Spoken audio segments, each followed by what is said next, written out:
కృప చాలును యేసయ్యా, నాకు నీ కృప చాలును, నాకు నీ కృప చాలును యేసయ్యా, నాకు నీ కృప చాలును.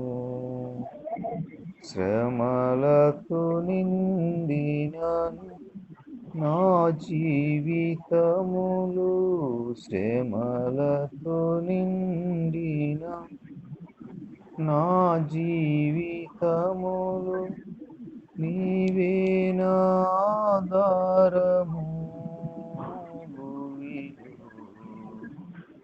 నీవే నా ఆశ్రయము, నీవే నా ఆధారము,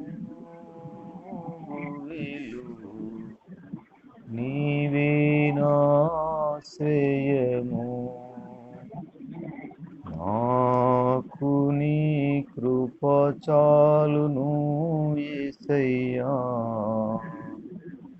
నాకు నీ కృప చాలును.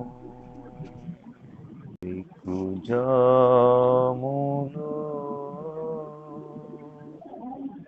విలపించి తిని,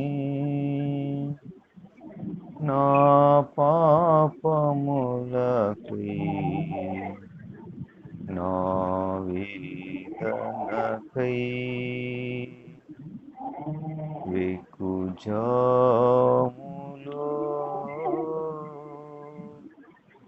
విలపించి తిని, నా శాపముకై,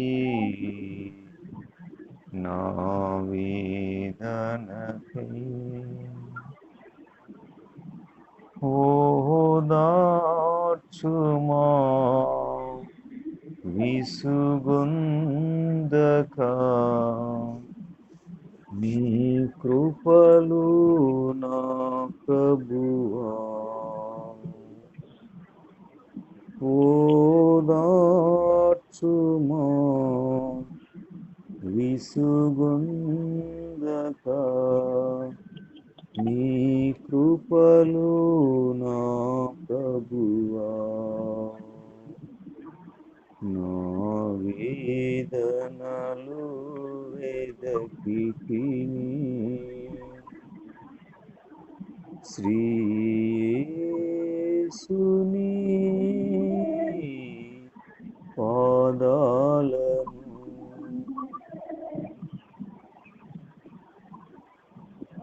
నా వేదనలు వెదకితిని, శ్రీ యేసుని పాదాలను, ఓదార్చుము విసుగొందక, నీ కృపలు నా ప్రభువా, ఓదార్చుమా విసుగొందక, నీ కృపలు నా ప్రభువా.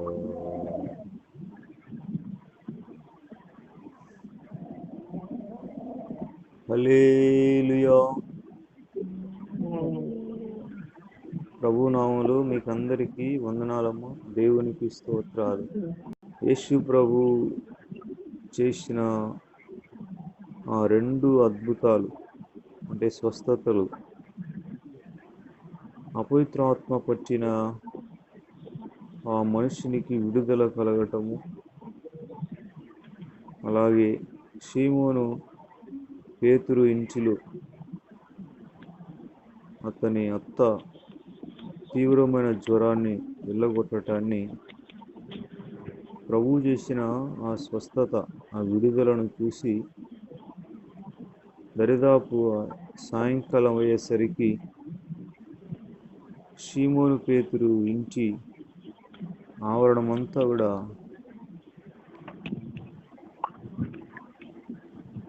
సకల రోగులు, దయ్యములు పట్టిన వారు ఆయన యొద్దకు తీసుకుని రాబడిరి. ఇంచుమించు ఆ పట్టణమంతా, కపెర్నహూం పట్టణమంతా కూడా సీమోను పేతురు ఇంట గుమికూడినారు. దయ్యాలు పట్టిన వారు, సకల రోగముల చేత బాధపడుతున్నవారు ఆ పట్టణమంతా కూడా ఆ ఇంటి వాకిట కూడి ఉండెను. నానావిధ రోగముల చేత పీడింపబడిన అనేకులను ఆయన స్వస్థపరిచినాడు. నానావిధ రోగముల చేత, రోగము అంటే 1 నెల కాదు, 2 నెలలు కాదు, కొన్ని ఏండ్లుగా 12 సంవత్సరాల నుండి రక్తస్రావ రోగం కలిగిన స్త్రీ. అంటే ఆమె రోగము యొక్క వయసు 12 ఏండ్లు. అటువంటి రోగములు కలిగిన వారు అనేక మంది, నానావిధ రోగముల చేత పీడింపబడిన అనేకులను ఆయన బాగు చేసినాడు. అనేకమైన దయ్యములను ఆయన వెళ్ళగొట్టినాడు. అనేక రకాలుగా వైద్యము చేత మందులు వాడి ఏమాత్రము నయము లేక, క్షేమము లేక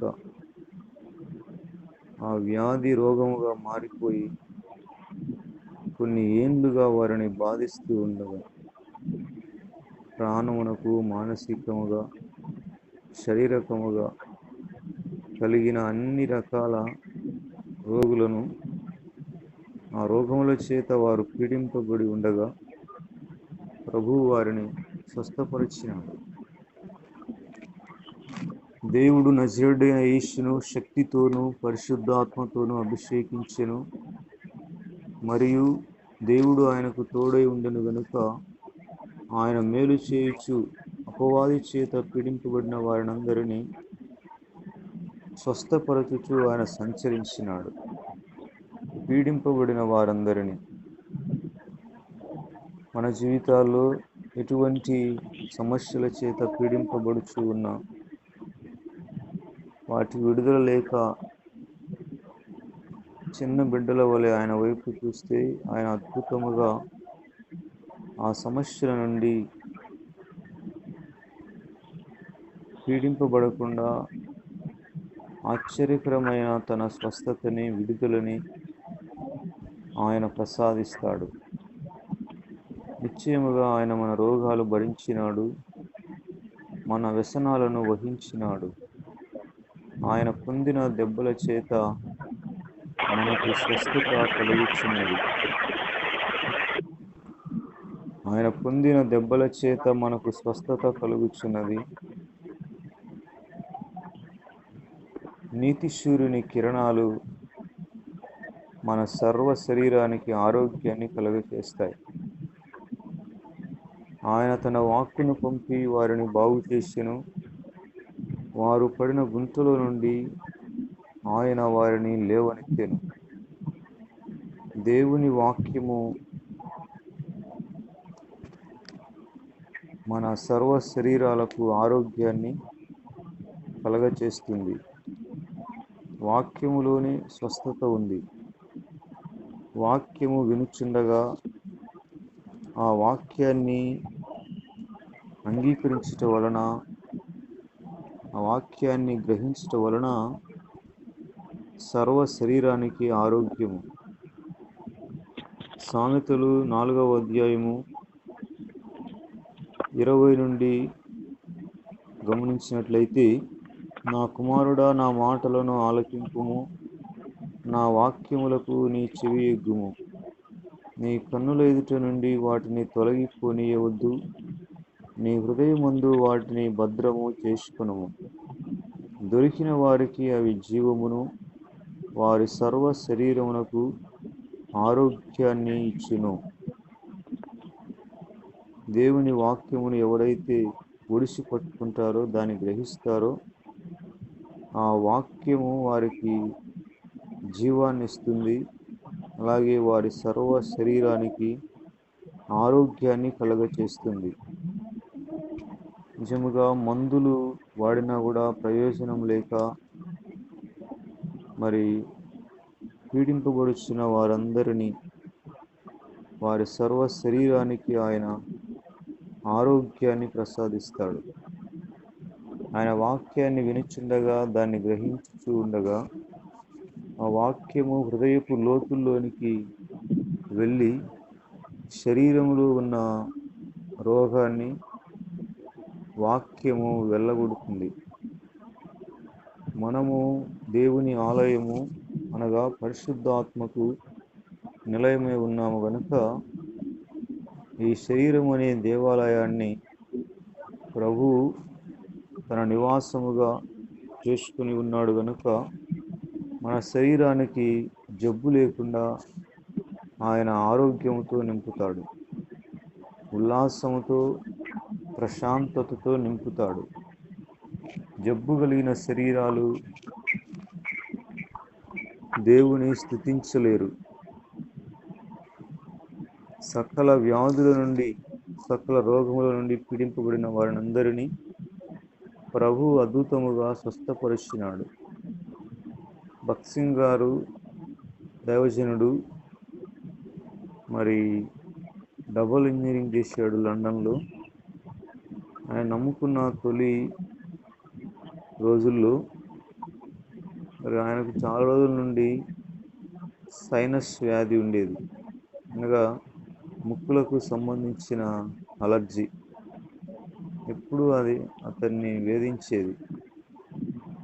మరి తనకు పరిశుద్ధ గ్రంథం దొరికినప్పుడు, ముఖ్యంగా కొత్త నిబంధన తన చేతికి వచ్చినప్పుడు, దాన్ని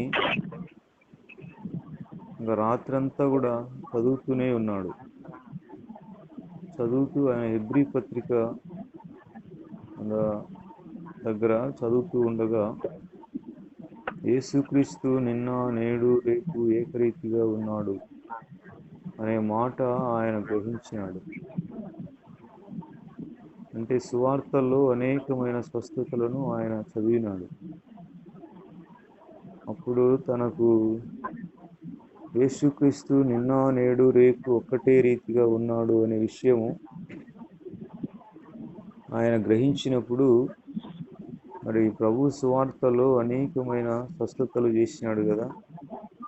మరి నేను ఎన్నో రోజులుగా ఈ సైనస్ వ్యాధి నుండి బాధపడుతున్నాను, మంచి మంచి డాక్టర్లు చేత వైద్యం చూపించినా కూడా ఇది నన్ను పీడిస్తూ ఉంది అని సువార్తల్లో అనేక నానా విధమైన రోగాలను బాగు చేసిన ప్రభు ఇప్పుడు కూడా ఒకటే రీతిగా ఉన్నాడు కదా, మార్పు లేకుండా అనేసి ముక్కు మీద చేపెట్టుకొని, ప్రభువా నన్ను బాగు చేయమని, మీరు నిన్న నేడు ఏకరీతిగా ఉన్నవారు అని సువార్తల్లో అనేక అద్భుతాలు స్వస్థతలు చేసినారు కదా, నన్ను కూడా ఈ సైనస్ వ్యాధి నుండి విడిపించమని ఆ రోజు రాత్రి మరి ప్రార్థన చేసుకున్నాడు. తర్వాత కొంత సమయానికి ఆయన నిద్రపోయినాడు. తెల్లవారు లేచేసరికి నిజంగా ఆయనకు ఆశ్చర్యం అనిపించింది. ఎంతో కాలం నుండి బాగా కానీ మంచి వైద్యం వాడినా కూడా నయము కానీ ఆ సైనస్ వ్యాధి. ఆయన నిద్ర లేచి చూసేసరికి చూసుకుంటే ముక్కులకు చాలా ఫ్రీగా ఉంది. అది ఆయనకు ఆశ్చర్యం అనిపించింది. ప్రభువును ప్రత్యక్షంగా ఆయన వాక్యాన్ని సజీవమని ఆయన రుచి ఎరిగినాడు. దేవుని వాక్యము ఎన్నటికీ సజీవమైనది. అది నిన్న నేడు ఏకరీతిగా, అప్పుడు వాక్యము ఆ ప్రజలకు ఏం చేసిందో అలాగే ఇప్పుడు కూడా మనకు సజీవంగా, ఎన్నటెన్నటికీ సజీవంగా దేవుని వాక్యాన్ని ప్రభు మనకిచ్చినాడు. ఆయన మాటకు ఆయన కట్టుబడతాడు. మాట ఇచ్చినవాడు నమ్మదగినవాడు, మార్పు లేనివాడు, ఆయన పశ్చాత్తాపపడడు. మనం గ్రహించుటలోనే తేడా ఉంది. దేవుని వాక్యాన్ని ఎవరు ఎక్కువ గ్రహిస్తారో వారికి అన్ని సమస్యల నుండి కూడా విడుదల కలుగుతుంది. ప్రియమైన సహోదరులారా, ఆరోగ్యపరమైన సమస్యలకి ప్రభు గాయాల ద్వారా సంపూర్ణమైన విడుదల, స్వస్థత అనేది తప్పకుండా కలుగుతుంది. దాన్ని దైవిక స్వస్థత అని అంటారు. ప్రభు ఒకసారి బాగు చేస్తే అది ఎన్నటికీ తర్వాత వారిని బాధింపదు. ఆ విషయంలో సంపూర్ణముగా ఆరోగ్యాన్ని మనం కలిగి ఉంటాం. మరి స్వస్థతలు జరిగించడం వలన మరి అనేక మంది ప్రజలు ఆకర్షింపబడతారు. సూచక్రియలు, మహత్కార్యాలు మీ ఎదుట చేయకపోతే మీరు నన్ను ఎంత మాత్రమును నమ్మరు అని ఆయన యోహాను సువార్తలో చెప్పినాడు. కనుక సమకాలీన ఈ సమాజంలో కూడా సూచక్రియలు, మహత్కార్యములు ప్రభు అనేకములుగా జరిగించునుగాక. మన వినికిడిలో ఆ వాక్యము సజీవముగా నెరవేరునుగాక. ప్రియమైన సహోదరులారా, మార్కు సువార్త 1వ అధ్యాయం 35వ వచనములో ఆయన పెందలకడనే లేచి ఇంకనూ చాలా చీకటి ఉండగానే బయలుదేరి అరణ్య ప్రదేశమునకు వెళ్ళి అక్కడ ప్రార్థన చేయుచూ ఉన్నాడు. ఆయన ప్రార్థన చేస్తూ ఉంటే ఏకాంతముగా చాలా చీకటి ఉండగానే లేచాడు. మరి తెల్లవారినప్పుడు సీమోనును అతనితో కూడా ఉన్నవారును ఆయనను వెతుక్కుంటూ వచ్చినారు. ఆయనను కనుగొని వాళ్ళు అంటున్నారు, ప్రభువా, అందరూ నిన్ను వెతుకుచున్నారయ్యా అని ఆయనతో చెప్పినప్పుడు ప్రభు ఇతర సమీప గ్రామాల్లో నేను ప్రకటించినట్లు వెలుదము రండి, ఇందు నిమిత్తమే కదా నేను బయలుదేరి వచ్చినానని ప్రభు వారితో చెప్పినాడు. ఆయన తండ్రితో సహవాసం చేస్తున్నాడు. ఆయనను ప్రజలందరూ వెతుకుతూ ఉన్నారు. మనము ప్రభువుతో సహవాసం చేస్తే, ఆయన సన్నిధిని కోరుకుంటే మన కోసము అనేక మంది వెతుక్కుంటూ వస్తారు. అనేకులు మన యొక్క సహాయం కోసము, సలహా కోసము, ప్రార్థన కోసము మనలను వెతుకుతారు. యేసు ప్రభు అంటున్నాడు, అందరూ నన్ను వెతుకుతూ ఉన్నారా? మనం ఇంకా ఇక్కడే కాకుండా ఇతర సమీప గ్రామాల్లో కూడా మనం ప్రకటించాలి. ఆయన రాజ్య సువార్తను ప్రకటించాలి. నేను ప్రకటించినట్లు వెలుదము రండి అని ప్రభు వారితో మాట్లాడాడు. ఆయన సూచక్రియలు, మహత్కార్యాలు చేసిన ప్రతిసారి కూడా ఏకాంతముగా తండ్రితో గడుపుతాడు. ప్రజలందరినీ పంపివేస్తాడు. తండ్రిని వెదికే కొలది ప్రజలందరూ ఆయన్ను వెతుక్కుంటూ వచ్చినారు. ఆయన ప్రార్థన అనుభవాన్ని ఎక్కువగా ఆయన కలిగి ఉన్నాడు. ప్రభువు యొక్క సహవాసము మనలను అనేకులకు ప్రయోజనకరమైన వారిగా తయారు చేస్తుంది. ఇతర సమీప ప్రాంతాలకు కూడా మన అవసరము ఎంతో ఉంది.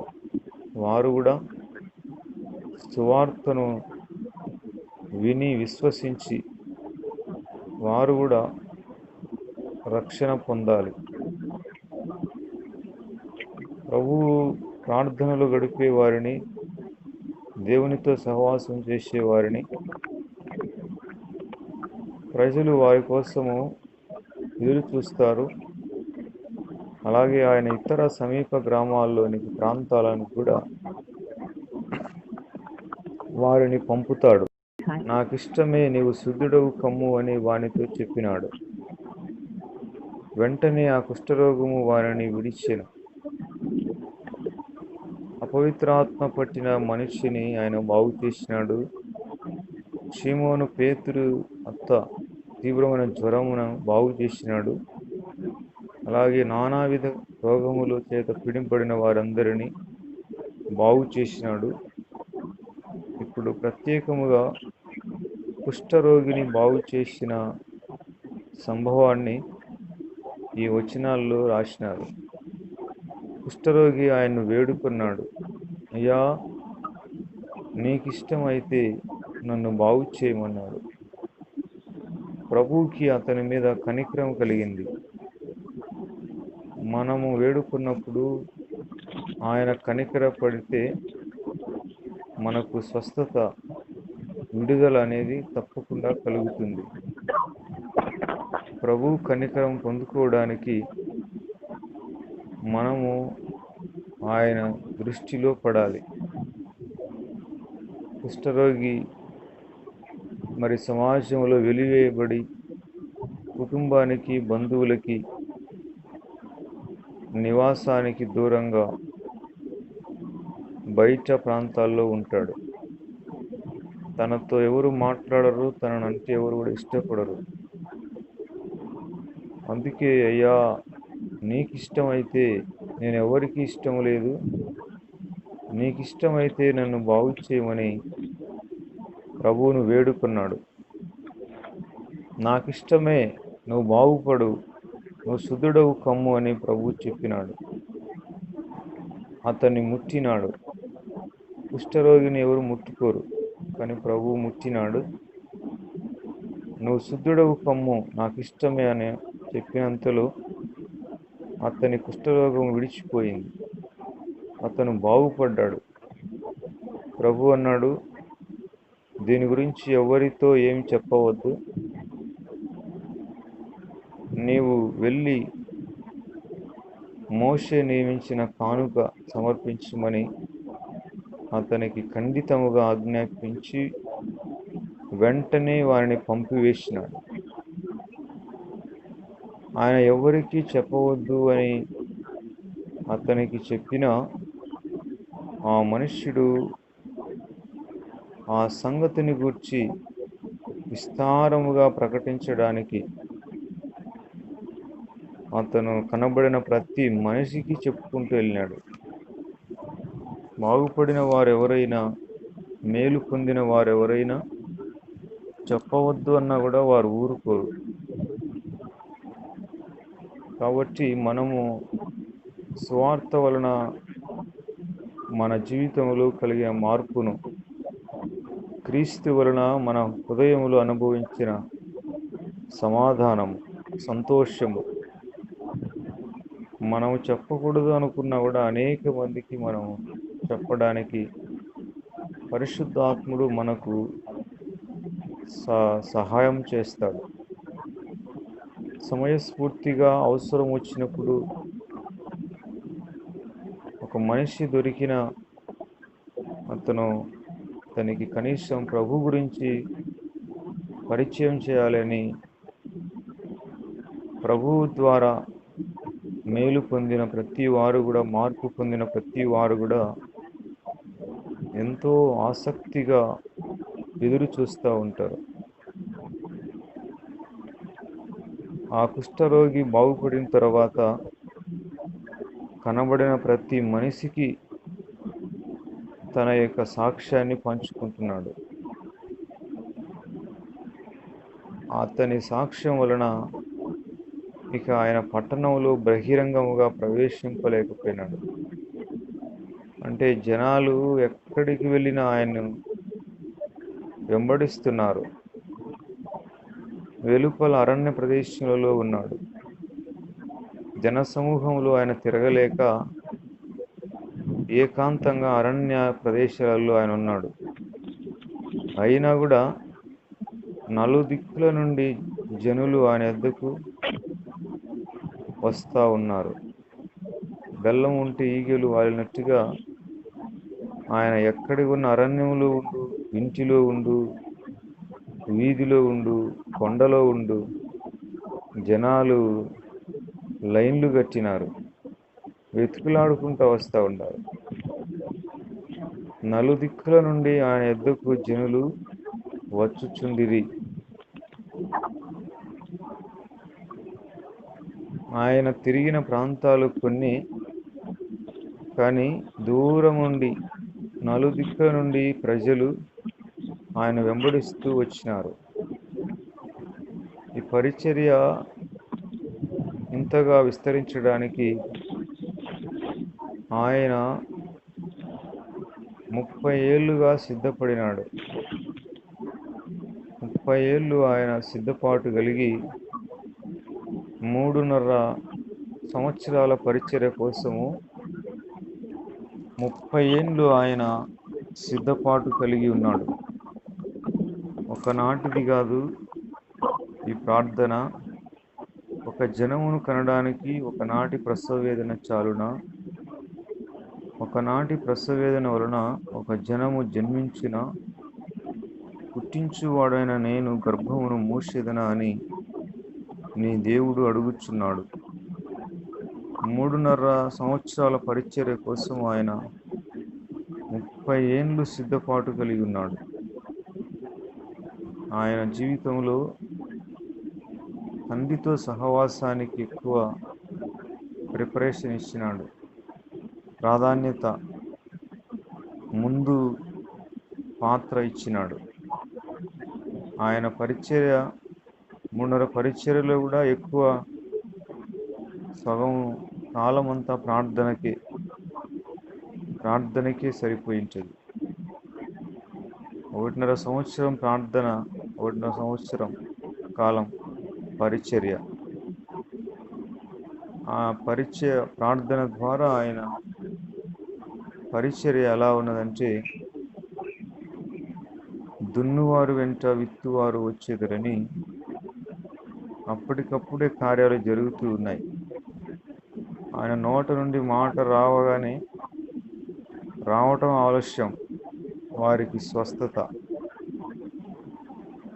ఆయన నోట నుండి మాట రావటమే ఆలస్యం, వెనువెంటనే కార్యాలు జరుగుతూ ఉన్నాయి. అంజూరపు చెట్టును ఎండిపోమ్మంటే అది తక్షణమే ఎండిపోతుంది. సముద్రాన్ని ఆగిపోమ్మంటే ఆగిపోతుంది.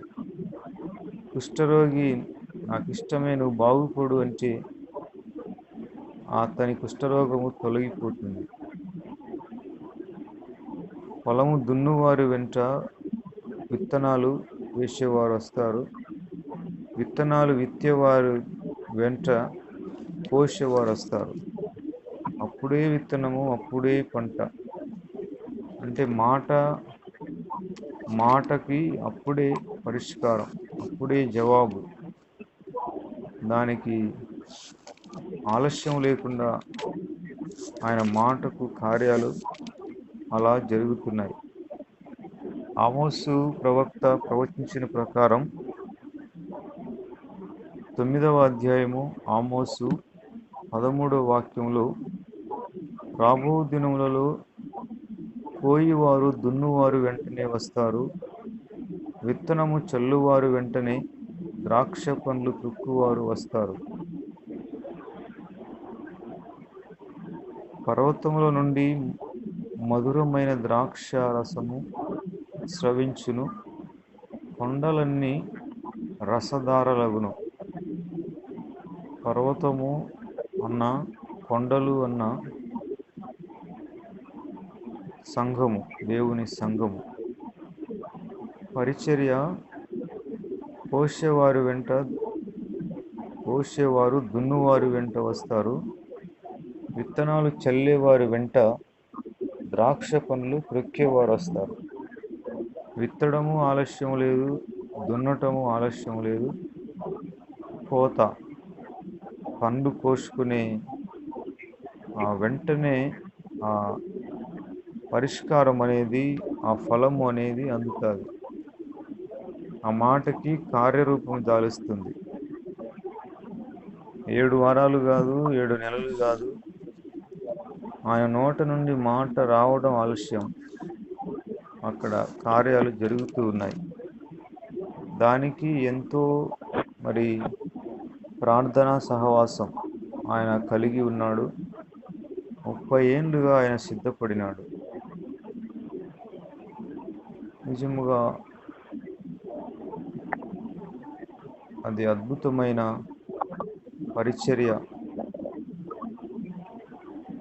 అనేక సంవత్సరాల సిద్ధపాటు. ఇంకా ఆయన బహిరంగముగా ప్రవేశింపలేక వెలుపల అరణ్య ప్రదేశాల్లో ఆయన ఉండినాడు.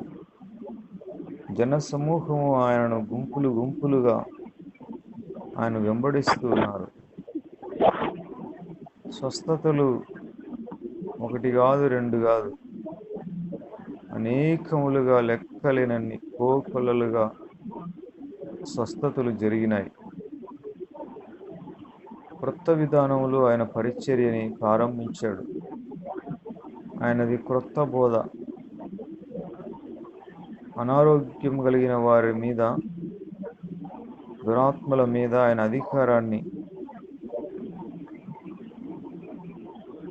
అధికారంతో శాసించినప్పుడు వారు బాగుపడ్డారు. దురాత్మలు వెళ్ళిపోయినాయి. కుష్ఠరోగులు బాగుపడ్డారు. తర్వాత 2వ అధ్యాయంలో కొన్ని దినముల అయిన తర్వాత ఆయన మరలా కపెర్నహూము వచ్చినాడు. కపెర్నహూములో పేతురు వాళ్ళ ఇల్లు ఉంది. కపెర్నహూములో మరి పేతురు వారి ఇంటిలో వాళ్ళ అత్తకి తీవ్రమైన జ్వరం నుండి బాగు చేసినాడు కదా. మరలా ఆయన ఆ ఇంటికి వచ్చినప్పుడు ఆయన ఇంట్లో ఉన్నాడని చాలామందికి తెలిసింది. ఆయన ఇంట్లో ఉన్నాడని తెలిసినప్పుడు అనేకులు కూడి వచ్చినారు. మొత్తం ఇల్లంతా మనుషులతో కిటకిటలాడుతుంది. ఎక్కడే కానీ సందు లేదు. కనీసం వాకిట్లో కూడా, ఆవరణంలో కూడా బయటి వాళ్ళు లోపలికి వెళ్ళడానికి కూడా సందు లేదు.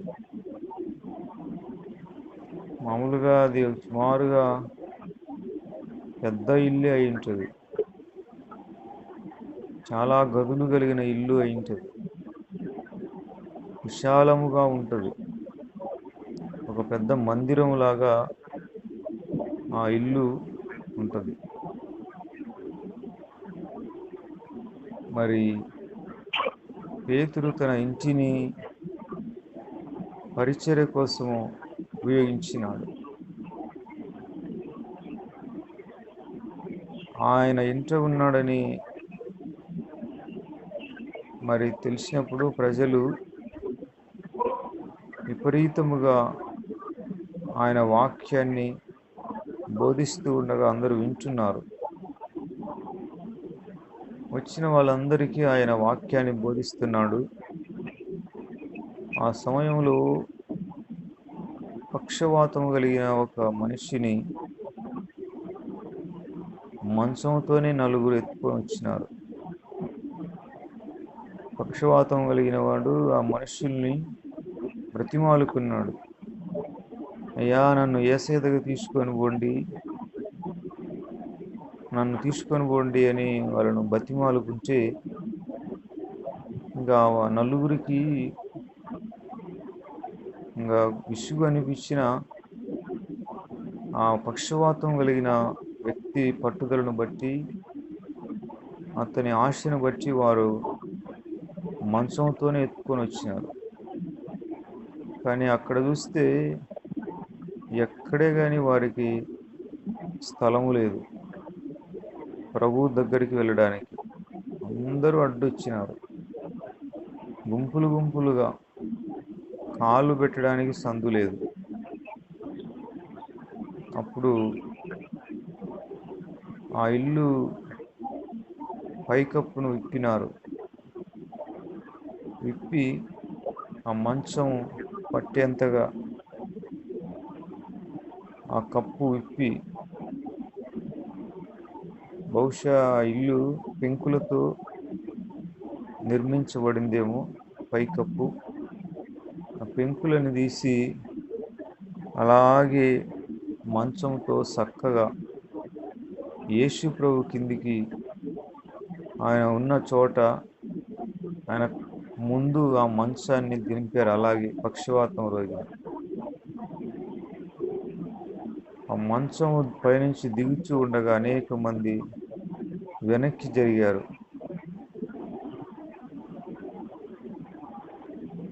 యేసు వారి విశ్వాసాన్ని చూచి, కుమారుడా, నీ పాపాలు క్షమింపబడి ఉన్నవని పక్షవాయువు గల వానితో చెప్పినాడు. విశ్వాసం వలన పాప క్షమాపణ కలుగుతుంది. పాపాలు క్షమించబడాలన్నా కూడా మనకు విశ్వాసం ఉండాలి. వారి విశ్వాసాన్ని చూచి ప్రభువు అతన్ని పక్షవాతాన్ని బాగు చేయలేదు. మొదట్లో అతని పాపాలు క్షమించినాడు. ఒక వ్యక్తి పాపాలు క్షమించబడితే తర్వాత తన సమస్య, అది అనారోగ్యమైన మరేదైనా, దాని నుండి ఆ వ్యక్తి విడుదల పొందుతాడు. అక్కడే కొంతమంది శాస్త్రులు ఉన్నారు. వాళ్ళు బాగుపడదామని అక్కడ లేరు. ఆయన్ని విమర్శనాత్మకంగా మరి సమయం కోసం వారు వేచి ఉన్నారు. నీచులు తప్పులు వెతుకుతారు, కుక్కలు చెప్పులు వెతుకుతాయి. ఎదుటివారి తప్పులను వెతికేవారు నీచులు. కుక్కకు సింహాసనం ఇచ్చినా కూడా చెప్పులు కొరికే అనుభవం, అలవాటు అది కలిగి ఉంటుంది. కుక్కలు చెప్పులు వెతికినట్టుగా నీచమైన మనసు కలిగిన వారు ఎదుటివారి తప్పులను వెతుకుతూ ఉంటారు. శాస్త్రంలో కొంతమంది వెంటనే ఆ మాటను పట్టుకున్నారు. నీ పాపములు క్షమింపబడి ఉన్నవని చెప్పడానికి ఇతనెవరు? ఇతనికి ఏం అధికారం ఉంది? దేవుడు ఒక్కడే కదా పాపాలు క్షమించేది. ఇతను దేవదూషణ చేస్తూ ఉన్నాడని తమ హృదయాల్లో వారు ఆలోచించుకున్నారు. యేసు ప్రభు వారి హృదయంలో అలా ఆలోచించుకుంటున్నారని వెంటనే తన ఆత్మలో తెలుసుకున్నాడు. మనకు కూడా మన ఎదురుగా ఉన్నవారు కానీ, మన మాటలు వింటున్నవారు కానీ, వారి హృదయంలో విమర్శనాత్మకమైన ఆలోచన కానీ మరి ఏ ఆలోచన కలిగి ఉన్నారో ఆ ఆలోచనను మనం ఆత్మలో తెలుసుకునే ప్రభావము మనం కలిగి ఉండాలి. నిజముగా అటువంటిది చాలా ప్రయోజనకరమైనది. వారి హృదయములు ఆ విధముగా అనుకుంటున్నారని ఆయన వెంటనే గమనించినాడు. మీరు ఇలాంటి సంగతులు మీ హృదయములో ఎందుకు ఆలోచించుకుంటున్నారు? పక్షవాతము కలిగిన వ్యక్తితో మీ పాపాలు క్షమించబడి ఉన్నవని చెప్పడం సులభమా? నీవు లేచి పరుపెత్తుకు నడవమని చెప్పుట సులభమా అని చెప్పి, పాపములు క్షమించడానికి భూమి మీద మనిషి కుమారునికి అధికారము కలదని మీరు తెలుసుకోండి అని పక్షవాతము కలిగిన వ్యక్తిని చూచి, రైజ్ అప్ అండ్ వేకప్ అన్నాడు. నీవు లేచి నీ పరుపెత్తుకుని ఇంటికి పొమ్ము అని చెప్పాడు. విత్తనం వేసినాడు, పంట అప్పుడే కనబడింది, చేతికి వచ్చింది.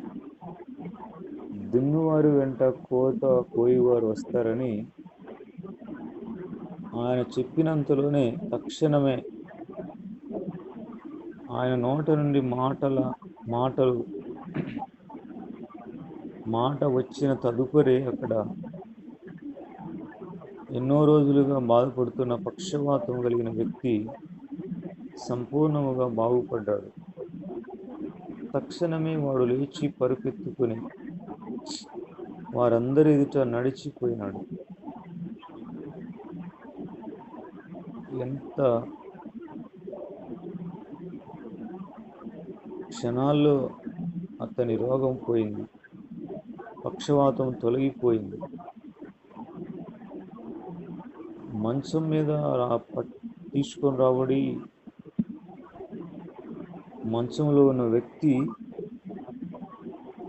ఆయన మాట రాగానే వారందరి ముందర నడుచుకుంటూ తన ఇంటికి సంతోషంగా వెళ్ళాడు. చాలామంది ఆశ్చర్యపడ్డారు. మనం ఇలాంటి కార్యములను ఎన్నడూ చూడలేదని చెప్పుకొని దేవుని మహిమపరిచినారు. మనుషుల యొక్క పాపములను క్షమించడానికి, పాపముల నుండి శుద్ధీకరించడానికి ప్రభువైన యేసుక్రీస్తుకు మాత్రమే అధికారం ఉంది. ఆయన దేవుడై ఉండి మనుష్య కుమారునిగా, దైవ నరునిగా ఈ లోకానికి వచ్చినాడు. మన పాపములకు ఆయనే పరిష్కారం. అది పాపరోగమైన, శాపరోగమైన,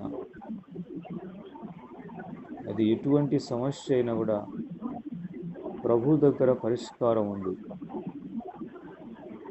ఆయన ఒక్కడే పాపముల నుండి విడిపించువాడు, పాపములను క్షమించువాడు, మరలా పాపము చేయకుండా మనలను కాపాడువాడు. ఆయనలో పాపము లేదు. నాలో పాపమున్నదని మీలో ఎవడు స్థాపించును అని ప్రపంచాన్ని ఆయన సవాల్ చేసినాడు. పాపము లేని ఆయన మనలను కూడా పాపము లేకుండా కాపాడుతాడు. ఆయనలో కామ, క్రోధ, లోభ, మోహ, మదమాత్సర్యాలు లేవు. ఆయన ఆజన్మ పరిశుద్ధుడు. ఆయనను వెదికిన, అణువణువున వెదికిన ఆయనలో పాపపు బీజం అనేది లేదు. ఆయన పరిశుద్ధుడు, పాపము లేనివాడు. కనుక ఆయనకు సమస్త మానవాళి పాపములను క్షమించడానికి, విడిపించడానికి, శుద్ధీకరించడానికి ఆయనకు అధికారం ఉన్నది. ఆయన తన భక్తుల ప్రవర్తన కాపాడుతాడు, పాపముల నుండి విడిపిస్తాడు, పాపములను క్షమిస్తాడు, పాపములను ఆయన శుద్ధీకరిస్తాడు. మనము మన పాపములను ఒప్పుకుంటే ఆయన నమ్మదగిన వాడు, నీతిమంతుడు గనుక సమస్త దుర్నీతి నుండి మనలను విడిపిస్తాడు. యేసు రక్తము ప్రతి పాపము నుండి మనలను కడుగుతుంది. మానవునికి తన పాప కార్యాలకు ప్రభువైన యేసుక్రీస్తు రక్తం మాత్రమే శరణ్యం. యేసు రక్తములోనే మానవునికి శుద్ధీకరణ, పాప క్షమాపణ. యేసు రక్తపు ప్రభావము మనిషి హృదయాన్ని ప్రతి కల్మషం నుండి, దుర్నీతి నుండి విడిపిస్తుంది, సమాధానపరుస్తుంది. భూమి మీద పాపములు క్షమించడానికి ఆయనకు అధికారం కలిగిన వాడు. ప్రభు ఈ మాటలను దీవించునుగాక. ఆమేన్. ప్రార్థన చేద్దాం.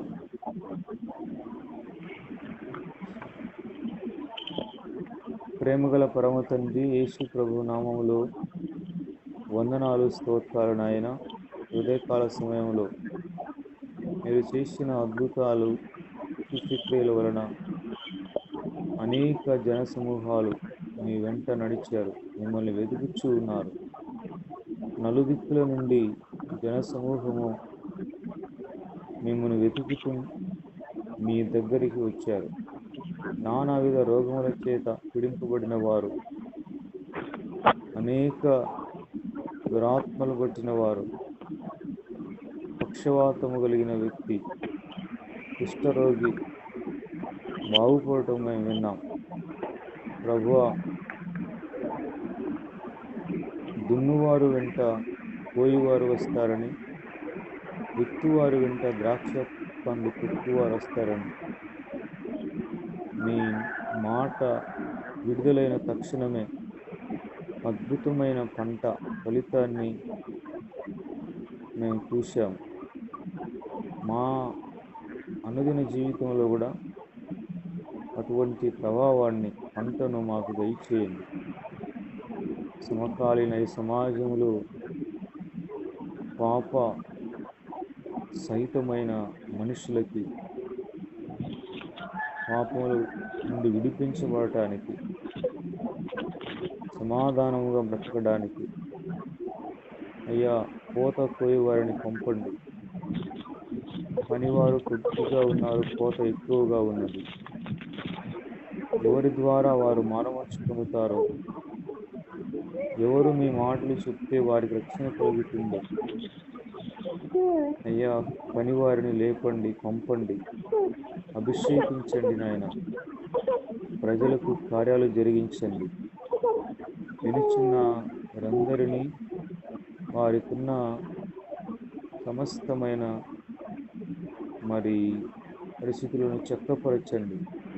ప్రాణాత్మ శరీరములను ఆరోగ్యముతో నింపండి.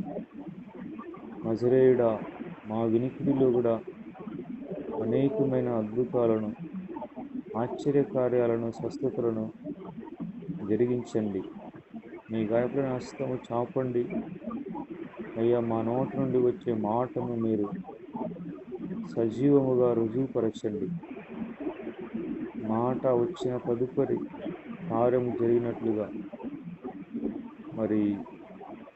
మీ ద్వారా పరిచర్య ప్రబలమైనట్లుగా, అనేక మందికి ఆదరణ, నెమ్మది, స్వస్థత కలిగినట్లుగా ప్రభువా మా జీవితాలను కూడా ఆశీర్వదించండి. నజరేయుడైన యేసుక్రీస్తు నామములో ప్రార్థన చేస్తూ ఉన్నాము తండ్రి. ఆమేన్. ఆమేన్. వందనాలు అందరికీ వందనాలు. వందనాలమ్మా.